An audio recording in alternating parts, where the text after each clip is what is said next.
Olá, sejam todos muito bem-vindos. Meu nome é Vitor Ferreira e eu sou analista-chefe da Finfocus. A Finfocus é uma casa de análise de investimentos credenciada à PMEC, sendo a primeira do Nordeste com esse nível de reconhecimento regulatório.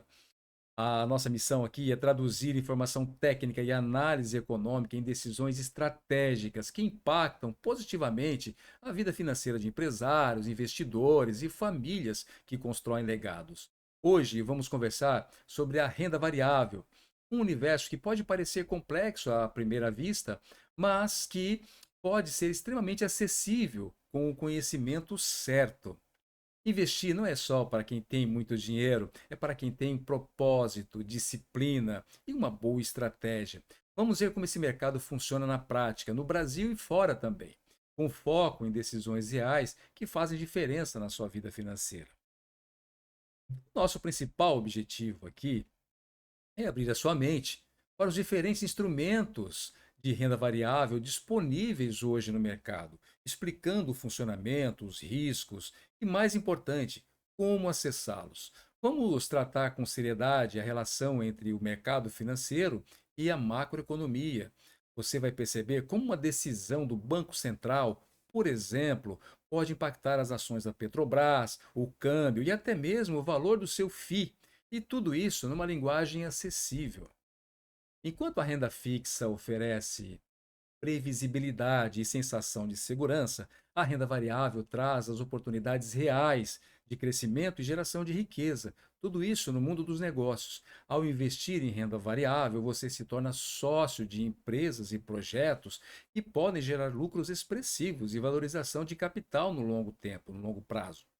Essa modalidade permite capturar o crescimento e também crescimento econômico e inovador, com um potencial de retornos muito superiores aí aos investimentos tradicionais que vocês já conhecem.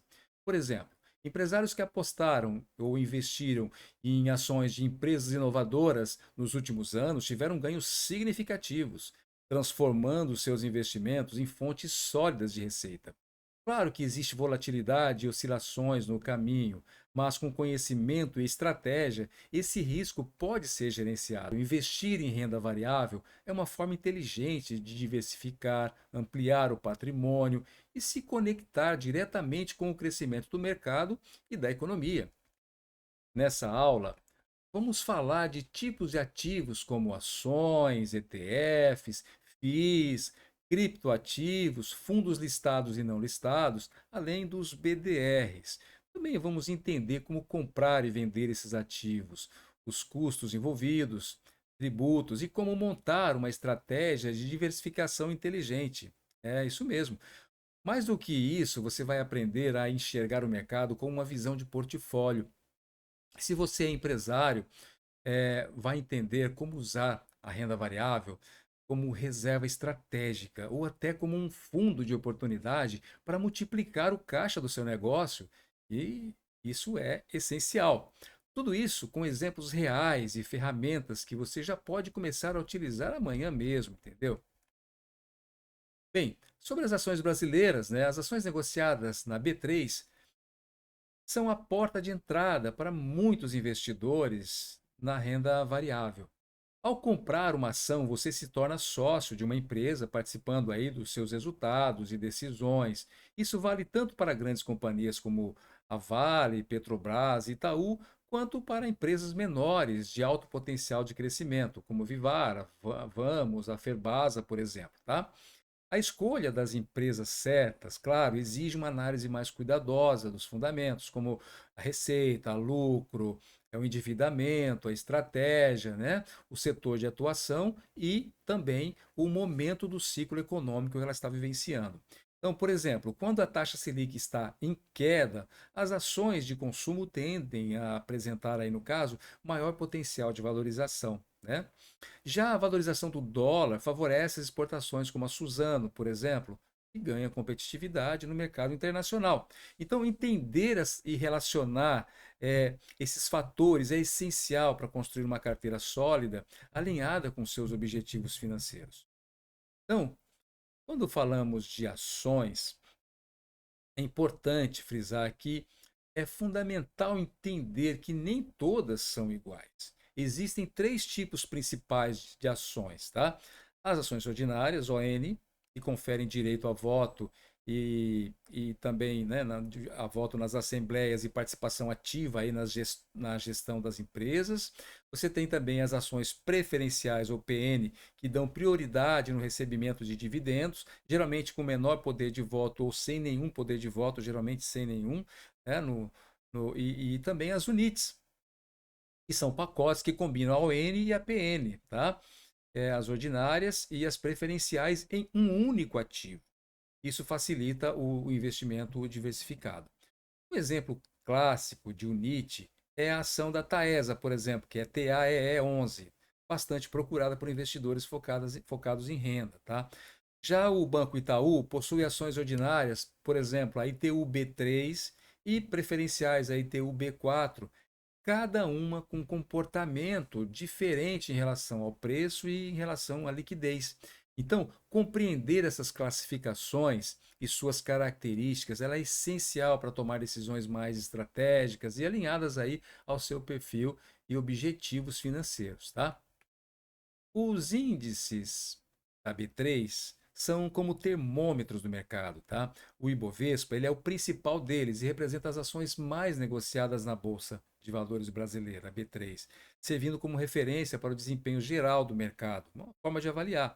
Mas ele não é o único, nós temos também o IBRX 100, né, que amplia aí o número de empresas analisadas, temos o SMLL, que foca aí em small caps, né, ações de empresas menores, mas que possuem um grande potencial de crescimento, tá? Esses índices que a gente está mencionando aqui, é, eles são fundamentais, no caso, para medir aí a performance e também serve de base para diversos produtos financeiros, como o ETF.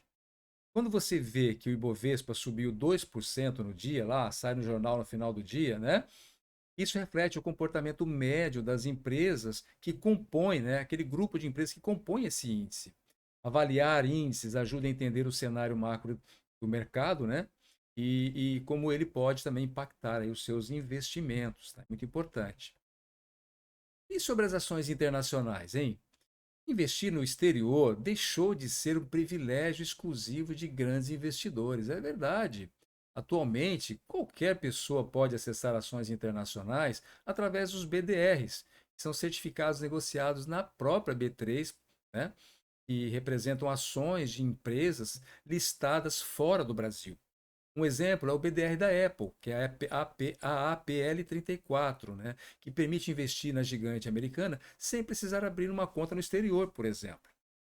Outra possibilidade é abrir uma conta, né, em corretoras internacionais para investir diretamente em bolsas como a Nasdaq, NYSE, que são americanas, né, ou bolsas europeias também, tá? Ampliando assim a diversificação, né, geográfica do portfólio, tá? Investir fora do Brasil é importante porque oferece proteção cambial e exposição a empresas globais que lideram, né, os seus setores a qual elas pertencem, abrindo portas para oportunidades que não estão disponíveis aqui localmente, no mercado brasileiro. Vale destacar também que muitos grandes investidores brasileiros já diversificaram parte significativa das suas carteiras no exterior, buscando reduzir os riscos e melhorar aí o potencial de retorno. Você está em dois mercados diferentes, né? Diversificar internacionalmente é uma estratégia cada vez mais acessível e recomendada para investidores que buscam aí, né, o crescimento sustentável. Então, não só é importante, como é recomendável também. Antes de investir fora do Brasil, é importante considerar alguns aspectos práticos para garantir uma experiência eficiente e segura, tá? Isso é importante. O primeiro ponto é a questão do fuso horário. A Bolsa Americana funciona, por exemplo, das 10h30 às 17 horas no horário de Brasília. E o que pode exigir um acompanhamento fora do horário comercial tradicional, né? E uma dedicação aí da sua parte. O segundo ponto é a liquidez. Alguns BDRs eles possuem um baixo volume de negociação, o que pode influenciar aí o preço o preço, né, na compra e na venda desses ativos. Então, tem que ficar atento. O câmbio também é determinante, pois a valorização ou desvalorização do dólar, a gente sabe que, né, em relação ao real, impacta aí diretamente os ganhos ou perdas do investidor, né? Por fim, a tributação, extremamente importante. São vendas de BDRs até 35 mil por mês, elas são isentas do imposto de renda, mas acima desse valor incide imposto sobre o lucro, tá? Então, manter a documentação organizada e conhecer essas regras evita surpresas desagradáveis depois com a Receita Federal. Os ETFs, hein? O que são os ETFs? Os ETFs ou fundos de índices, de índice, né, são uma forma prática e eficiente de você diversificar os seus investimentos. Eles funcionam como cestas que reúnem vários ativos em um único produto. Permitindo a exposição a diferentes empresas e setores simultaneamente. No Brasil, exemplos populares incluem ETFs que replicam índices importantes, oferecendo uma maneira mais acessível, vamos dizer assim, de investir no mercado acionário brasileiro. Ao comprar um ETF, você adquire uma fração de uma carteira diversificada, pagando um valor acessível e simplificando o processo de investimento. Então, é uma alternativa, sem necessidade de analisar cada empresa individualmente, entendeu? Essa característica torna os ETFs especialmente atraentes para quem está começando ou busca eficiência na gestão da carteira. A popularidade desses fundos cresce constantemente e surgem novas opções focadas em temas como ESG, tecnologia, criptoativos, né? Os ETFs são uma ferramenta versátil que ajuda o investidor aí a construir uma carteira equilibrada com praticidade e segurança. E os tipos de ETFs? Bem, podem ser classificados aí em diversas categorias e isso afeta diretamente a sua estratégia, devido às suas características. Temos os ETFs amplos, como o BOVA11 ou IVVB11, né, que replicam índices e oferecem ampla diversificação. Os setoriais, né, que são outra modalidade, que focam em segmentos específicos da economia, como o ETF, o FIND11, né, o FIND11, que é voltado para o setor financeiro, ou ECOO11, né, ECO, que está relacionado à economia verde. Já os temáticos que a gente mencionou aqui seguem tendências globais como ESG, inteligência artificial e energias renováveis, por exemplo, o ESGD11, tá? Há ainda os ETFs de criptoativos, como o Hash 10, que espelham índices de moedas digitais e fatoriais que buscam aí estratégias específicas, como valor ou momentum, né? Cada tipo serve a um propósito diferente na sua carteira. Entender isso é o primeiro passo para uma alocação eficiente e estratégica. Aí você pode me perguntar, onde comprar ETFs, né? Você pode adquirir ETFs tanto na B3 quanto em bolsas internacionais. No Brasil é necessário ter conta em uma instituição habilitada para negociar e buscar o ticker desejado, tá? O ticker a gente fala é o ativo propriamente dito, né? A nomenclatura que é utilizada, tá? Os ETFs nacionais são negociados em tempo real, assim como as ações. Então, com liquidez geralmente boa. Para acessar ETFs estrangeiros, no caso, é preciso abrir conta em plataformas ou corretoras que permitam operações internacionais, tá? Nessa modalidade, o investidor pode acessar fundos como os que replicam índices importantes, como o SP 500 ou o Nasdaq 100, né, que são americanos. É fundamental, tá? Estar atento aos custos envolvidos com corretagem, spread, né, spread cambial e tributação. Fique de olho nisso. Muitos investidores aqui preferem alternativas negociadas na B3, que replicam índices internacionais, por serem mais práticos e também mais acessíveis, né? Avaliar o ambiente de negociação, os custos e o perfil do ativo é essencial para escolher a opção mais adequada aos seus objetivos financeiros. E os fundos listados no Brasil? Bem, além dos fundos imobiliários, os FIIs, há outros fundos listados que atuam em setores importantes como a infraestrutura, energia e destacando-se aí os fundos de infraestrutura Finfra e os fundos de gás, que é o FIGAS, tá? O Finfra tem como objetivo fomentar projetos de infraestrutura no país, beneficiando investidores com incentivos fiscais, como, por exemplo, isenção do imposto de renda sobre rendimentos de pessoas físicas. Um exemplo relevante é o CPRT-R11, que investe em projetos de transmissão de energia elétrica, tá? Já o FIGAS são focados em ativos do setor de gás natural e energia. Bem, além dos fundos imobiliários, por que eles são os outros fundos listados? Por que eles são importantes, né? Porque, embora eles não sejam muito conhecidos, né, o FINFRA e o FIGAS, e são também menos populares do que os FIIs tradicionais, eles vêm ganhando destaque devido à previsibilidade das receitas e ao apelo sustentável dos seus investimentos.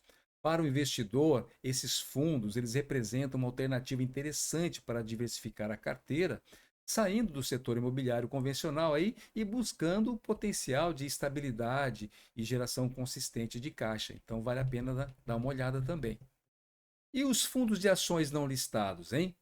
Bem, os fundos de ações não listados são uma alternativa para quem busca a exposição ao mercado acionário com a comodidade, né, com a tranquilidade de uma gestão profissional.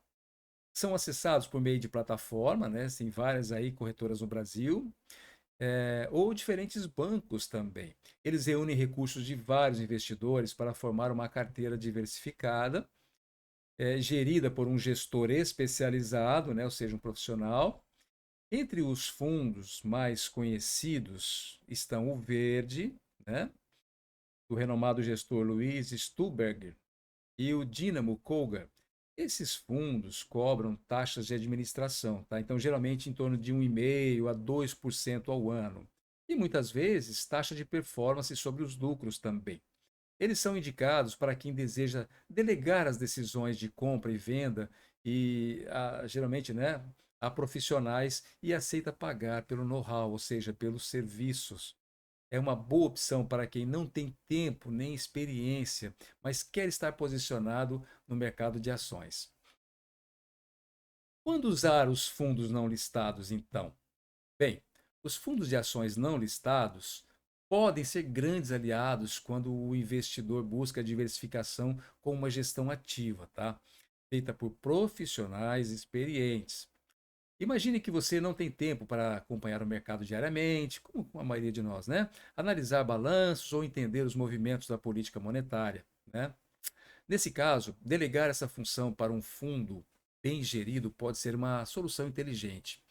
Além disso, muitos desses fundos eles adotam estratégias sofisticadas, como por exemplo o long short, proteção cambial ou alocação setorial ativa, né? Algo difícil de reproduzir individualmente, só sendo um fundo mesmo. Outra vantagem é o acesso a papéis com menor liquidez, que geralmente oferecem boas oportunidades, mas exigem uma análise mais criteriosa, mais cuidadosa. O importante é avaliar o histórico, filosofia de gestão e custos antes de investir.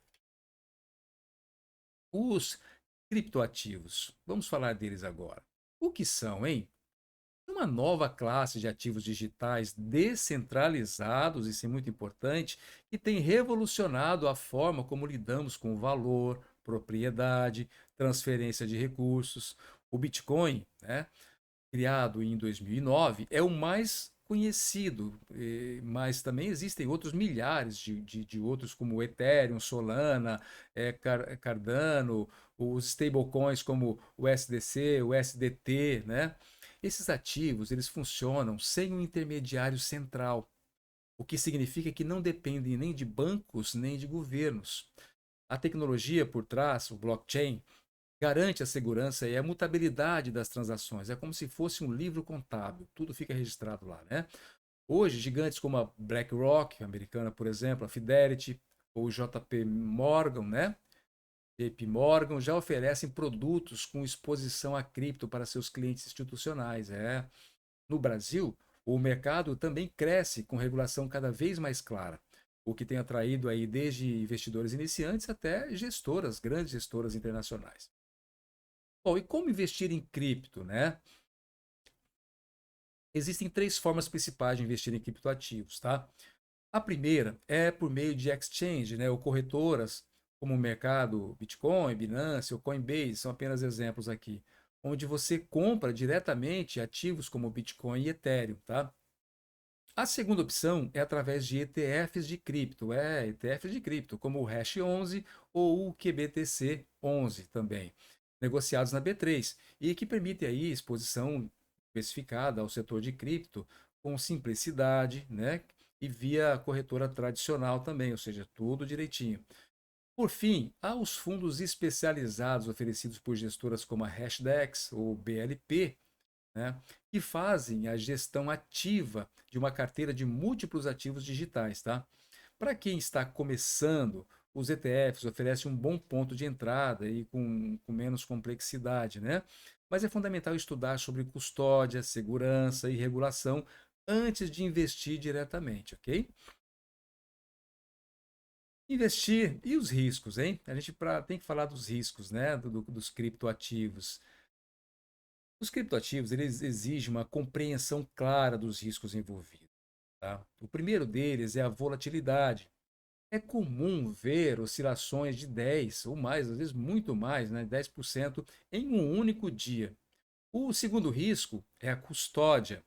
Ao investir diretamente, isso é importante, você é responsável por armazenar as suas moedas com segurança, geralmente por meio de carteiras digitais, também chamadas de wallets. Uma perda de senha pode significar a perda irreversível do ativo. Olha que importante isso. O terceiro risco é o regulatório. Embora avanços estejam ocorrendo no Brasil e no mundo, a legislação ainda está em construção. Isso pode impactar também a questão das taxas, tributação e também permissões para a operação. Tá? Apesar desses riscos, cresce o número de especialistas que defendem uma maior exposição ao setor. O consultor financeiro americano Rick Edelman, referência aí por exemplo, referência global em investimentos, já afirmou publicamente que investidores deveriam considerar alocações de até 40% do portfólio em criptoativos, a depender do perfil e da estratégia, claro, né? Seu perfil. A provocação dele é clara. Abre aspas, de 1% para 40%? Sim, é possível com convicção e diversificação. Então, por isso, o ideal mesmo, né, é iniciar com uma exposição controlada, entender o funcionamento do ecossistema e acompanhar de perto as constantes transformações do setor, que aliás muda o tempo todo, né, a tecnologia. Bom, uma das formas mais eficientes de você montar a sua exposição em renda variável é usando o modelo Core e satélite.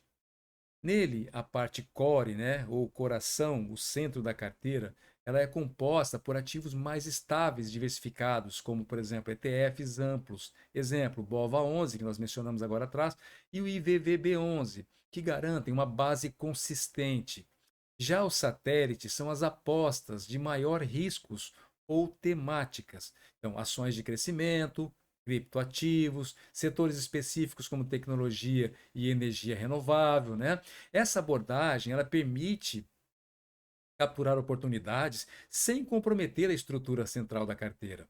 É comum vermos gestores profissionais, né, do mercado, pessoas que estão aí, são famosas, são referência, adotarem essa divisão em suas estratégias. Tá? O segredo é revisar a exposição periodicamente e ajustar conforme o ciclo econômico do seu perfil de risco.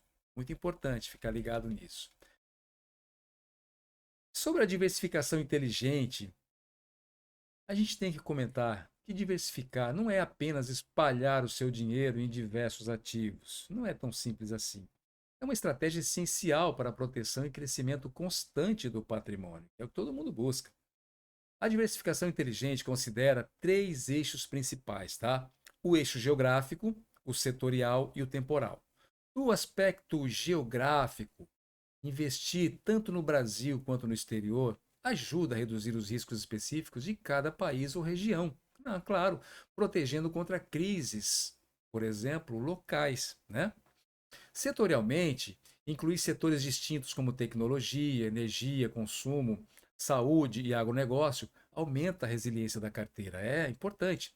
já que diferentes setores reagem de formas variadas aos ciclos econômicos. Cada um tem um impacto diferente do outro, né? Além disso, a diversificação temporal, por meio de rebalanceamento periódico, por exemplo, a cada 6 meses, permite ajustar as proporções dos ativos conforme as condições do mercado mudam. Então, se diminui a quantidade de um, aumenta o do outro, vai reequilibrando de acordo com as mudanças do mercado. Então, grandes investidores, como por exemplo o Ray Dalio ou Howard Marks, eles reforçam que diversificar é a única forma gratuita de reduzir risco. Isso é um fato, né? Para controlar essa estratégia, use planilhas, plataformas digitais ou robôs de investimento, mantendo disciplina e acompanhamento assim constante, né? Pelo menos a cada 6 meses é importante você fazer essa revisão, tá? E quais são os custos de investimento? Antes de investir, é fundamental compreender os custos envolvidos que cada tipo de aplicação, tá, de cada uma delas. Na B3, por exemplo, existem taxas como corretagem que varia conforme a corretora, além de emolumentos cobrados pela bolsa e custos de custódia, embora que muitas corretoras já não ofereçam, já estão oferecendo a isenção, né, dessa taxa de custódia, tá? Nos fundos de investimento, o investidor paga taxas de administração, que são fixas, e em alguns casos uma taxa de performance cobrada sobre o lucro excedente a um índice de referência, como por exemplo o CDI. Por exemplo, um fundo pode cobrar 2% ao ano, mais 20% sobre o que ultrapassar o CDI. Nos ETFs, os custos são embutidos no índice de despesa, tá?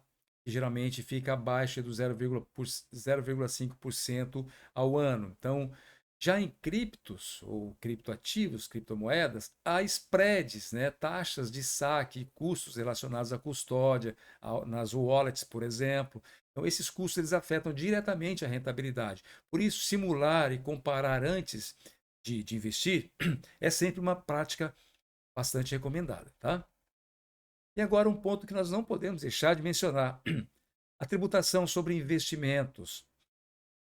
Ela varia conforme o tipo de ativo. Então, no mercado de ações, vendas mensais até 20 mil são isentas do imposto de renda. Acima desse valor, aplica-se uma alíquota de 15% sobre o lucro obtido. Para fundos imobiliários, por exemplo, FIIs, os rendimentos mensais são isentos de IR, porém há uma tributação de 20% sobre o ganho de capital na venda de cotas. Nos fundos de índices ETFs, a alíquota já varia aí conforme o tipo de ativo no portfólio. Então, 15% para renda variável, 20% para fundos que envolvem renda fixa. No caso dos criptoativos, qualquer lucro varia entre 15 a 22,5%, que é a tabela, né, da Receita Federal. É obrigatório registrar todas as operações, tá? Não pode, isso é importante. Mesmo que as isentas, mesmo que sejam isentas, para evitar problemas fiscais. Manter o controle rigoroso das operações é fundamental para evitar multas e complicações futuras, né, junto à Receita Federal. Ok? Então, nós já estamos aqui já entrando na fase de fechamento da nossa aula. Então, para fechar, 3 mensagens principais eu gostaria de passar. Primeiro, renda variável exige estudo, tá? Não é um jogo de sorte como muita gente pensa. É um jogo, sim, de análise, estratégia e disciplina. Segundo, diversificar reduz riscos. Isso é um fato. Nunca aposte todo o capital em um único ativo ou setor. A regra é básica no mercado financeiro. Use as ferramentas que exploramos hoje aqui para montar uma carteira equilibrada. Terceiro, há formas simples e acessíveis de começar, via ETFs, BDRs ou fundos, né? O mercado está mais democrático e digital e as informações nunca esteve tão disponíveis como estão agora. Seja disciplinado, evite atalhos, tá? E invista com propósito. Lembre-se, o bom investidor não é o que acerta sempre, mas o que erra pouco e se mantém constante no jogo. Essa é a grande jogada. Quais seriam então os próximos passos aí? Agora que você já tem uma boa base, né? O próximo passo é colocar em prática. Claro, comece acompanhando os relatórios de de relação com investidores, RI, né, das empresas das quais você pretende investir, para entender melhor aí os fundamentos e as estratégias também. Utilize simuladores de carteira, né, e geralmente tem disponíveis na B3 ou em diversas corretoras para testar suas estratégias sem arriscar dinheiro real, né, em demonstração. Siga analistas com credibilidade e busque sempre estudar com regularidade para aprimorar o seu conhecimento. Aproveite podcasts, vídeos e artigos especializados para se manter atualizado sobre o mercado financeiro. É essencial isso. Não espere o momento perfeito para iniciar seus investimentos. Não tem momento perfeito. O momento perfeito é o agora. O mais importante é dar o primeiro passo com consciência, manter o foco no longo prazo, né? É importante, e estar disposto a aprender com cada movimento do mercado, ajustando sua estratégia conforme a experiência adquirida. E para finalizar, para a gente refletir aqui, eu deixo alguns questionamentos. Qual ativo mais chamou a sua atenção durante essa aula? E mais importante, como ele se encaixaria na sua carteira e nos seus objetivos pessoais? Tem que pensar sobre isso. Pensar nisso é essencial, pois investir é uma decisão individual que precisa estar conectada com os seus sonhos, o perfil de risco e o seu horizonte de tempo. Talvez você se identifique mais com ETFs amplos, talvez prefira a emoção do small caps ou o potencial tecnológico dos criptoativos. Independentemente da escolha, o essencial é ter clareza sobre por que você está investindo. Reflita, anote e pesquise mais sobre esse ativo. Quanto mais você entende o que está comprando, maior será sua confiança, né, nas decisões e menor a sua ansiedade diante das oscilações do mercado. E se você não quiser colocar tudo isso em prática, conte com a FinFocus, que nós podemos te ajudar e muito. Um grande abraço a todos e até a próxima.